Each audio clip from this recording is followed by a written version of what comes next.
This is a report brought to you by Zombie Survivor. I tried to warn as many as I could about what is happening and will happen in the coming days.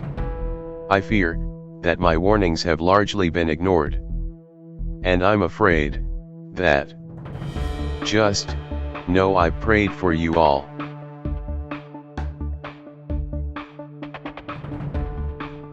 The U.S. Department of Defense has sent in the Army Corps of Engineers to help set up a FEMA field hospital at the Javits Convention Center in New York in anticipation for when medical centers are overwhelmed by critical patients. The following is a short clip, followed by footage recorded in Javits Center, taken from the briefing General Todd Simonite conducted at the Pentagon on March 27, 2020 regarding the coronavirus response efforts that happened earlier this week in New York.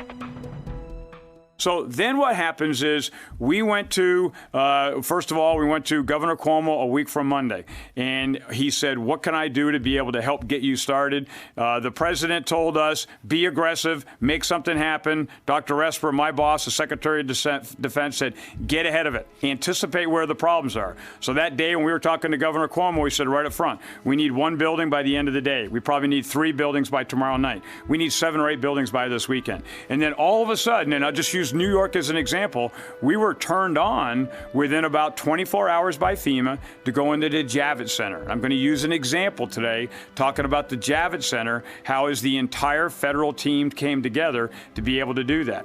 But at the same time, our Corps of Engineers are working side by side, and I want to always make sure you know this is a team. This is the FEMA rep, the HHS rep, the Corps of Engineer rep, all 3 people standing by side with their shirts on, out talking to the city mayors, talking to the state officials to be able to say what works best for Illinois, what works best for California. I've got 9 general officer divisions. They have been in 51 governor's offices in the last 7 days. We've talked to the rest of them on the phone. We want to be able to tailor a solution that works best for a given city or a given state. So let's get into a little bit of the details, and I'll stop and ask some questions. So what we're finding, Javits Center is probably the best example. What is nice about using a permanent facility is that you have all the infrastructure there. Somebody once said, you know, let's go build a hospital in the middle of a parking lot. You can't do that in 2 or 3 weeks, and we don't have any more time than 2 or 3 weeks. So we're going into these facilities that already have electricity, they already have water, they have all the fire protection, they have all of the driveways all put in, they have all the capability they need to. Javits Center is an amazing facility. The people that work in the Javits Center are amazing people. They've got many partitions. So we went in there and working with the city, kind of laid out where would the different, we call them pods, where would the different patients' pods be, where would the nurses' stations be, and then how would we array all that out.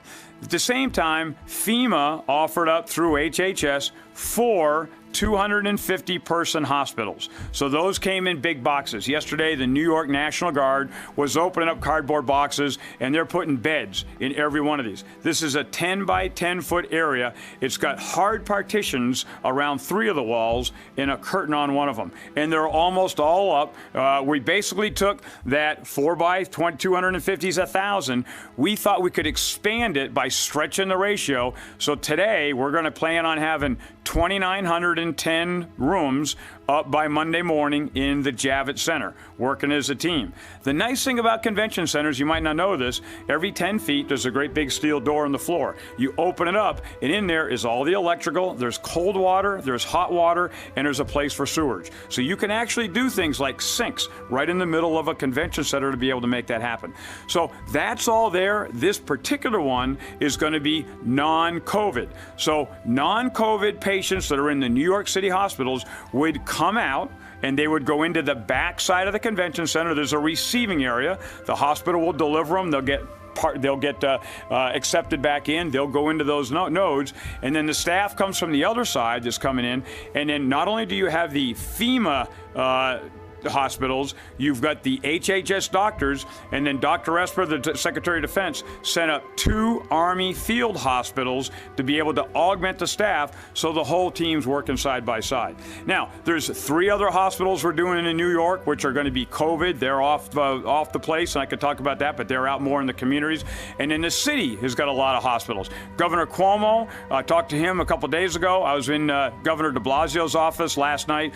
Both of the senior leaders are very, very aggressive of trying to handle this facility deficit. I'm going to talk to you about Chicago in a little bit, and if you have a question, because Chicago's got a completely different scenario. But where last week we kind of talked about the hotel and dormitory, we are doing those, but what we're finding, we can probably get a little bit more bang for the buck by going into large facilities. Today, we're looking at 114 different facilities in 50 states and 5 territories. We've assessed 81 of them. We've already cut contracts, and we're cutting contracts every night to be able to get contractors to be able to come into the facilities. So I want to just continue to stress, standard design, validated by the federal government, and then passed down to states and cities to site adapt. I've got 43 colonels that work for the Corps of Engineers. They have the authority and the power with their unbelievably talented civilian teams to put these hospitals on the ground.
Yeah, I think we got 26.